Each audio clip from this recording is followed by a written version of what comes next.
سابق صدر آصف علی زرداری بہت جہاندیدہ اور دور اندیش سیاستدان ہیں۔ انہیں معلوم ہے کہ موجودہ حالات میں مسلم لیگ نون حکومت لے کر اپنے پاؤں پر کلہاڑی مارنے لگی ہے۔ پیپلز پارٹی شراکت اقتدار کے تحت بلوچستان میں حکومت بنائے گی۔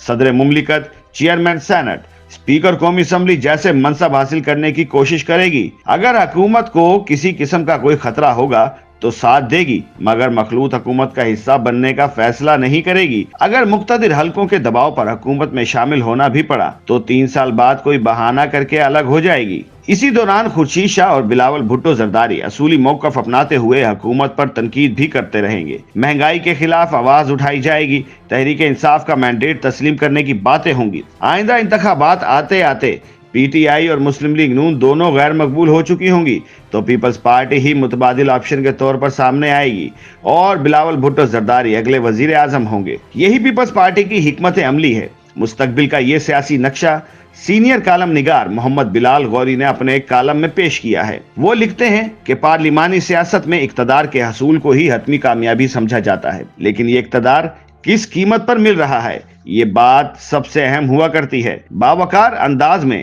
حکومت بنانے کی کوشش کرنے اور اقتدار کی ہوس میں دیوانہ پن دکھانے میں بہت فرق ہے۔ سوال یہ ہے کہ جو بات شہباز شریف نے منگل کے روز پریس کانفرنس میں کہی، وہی بات نواز شریف کی نام نہاد وکٹری سپیچ میں کیوں نہ کہی گئی؟ اقتدار تو خود چل کر آپ کے پاس آنا ہی تھا، مگر حکمرانی کا شوق انسان کو کہیں کا نہیں چھوڑتا۔ تحریک انصاف کے بانی فرماتے ہیں، 3 جماعتوں یعنی مسلم لیگ نون، پیپلز پارٹی اور ایم کیو ایم سے کسی صورت اتحاد نہیں ہو سکتا۔ قومی اسمبلی میں اکثریت انہی 3 جماعتوں کے پاس ہے۔ قومی اسمبلی کے 265 حلقوں میں سے تقریباً 150 نشستوں پر انہی بڑی جماعتوں کے امیدوار کامیاب قرار پائے ہیں۔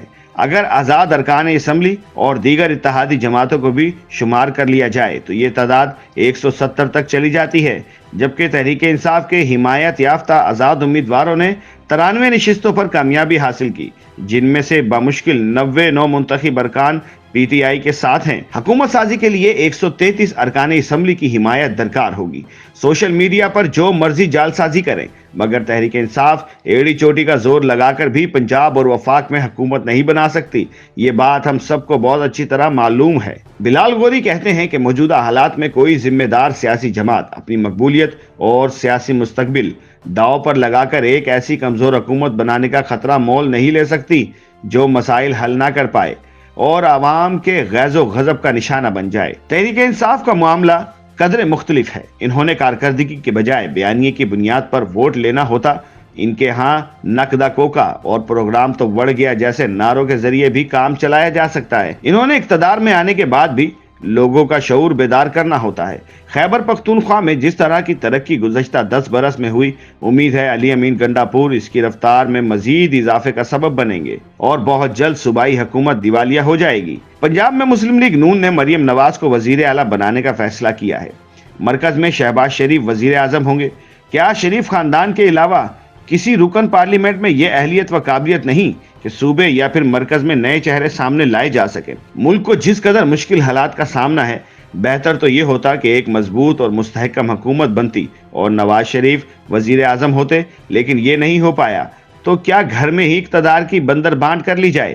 بلال غوری کے مطابق بالعموم جب موروثی سیاست کی بات ہوتی ہے تو مسلم لیگ نون کی طرح پیپلز پارٹی پر بھی تنقید ہوتی ہے اور بجا طور پر کہا جاتا ہے کہ کیا قیادت کا جوہر صرف شریف اور بھٹو خاندان کی میراث ہے؟ لیکن سچ پوچھئے تو پیپلز پارٹی مسلم لیگ نون کے مقابلے میں بدرجہ بہتر ہے۔ وہاں یوسف رضا گیلانی اور راجہ پرویز اشرف جیسے رہنما وزیر اعظم بن سکتے ہیں۔ سندھ میں قائم علی شاہ اور مراد علی شاہ وزیر اعلیٰ بن سکتے ہیں۔ اب ناصر حسین شاہ کا نام زیر غور ہے۔ خورشید شاہ جیسے رہنما اپوزیشن لیڈر بنائے جا سکتے ہیں، مگر مسلم لیگ نون میں اتنا ظرف نہیں کہ شریف خاندان کے علاوہ کسی اور کو آگے لا سکے۔ گزشتہ انتخابات کے بعد صاف دکھائی دے رہا تھا کہ کامیابی کا کوئی امکان نہیں، مگر وفاق میں شہباز شریف اور پنجاب میں ان کے فرزند حمزہ شہباز کو نامزد کر دیا گیا۔ اب پھر وہی غلطی دہرائی جا رہی ہے۔ شاید مسلم لیگ نون کی قیادت نے ایک ہی بات سیکھی ہے کہ ماضی کی غلطیوں سے سبق نہیں سیکھنا۔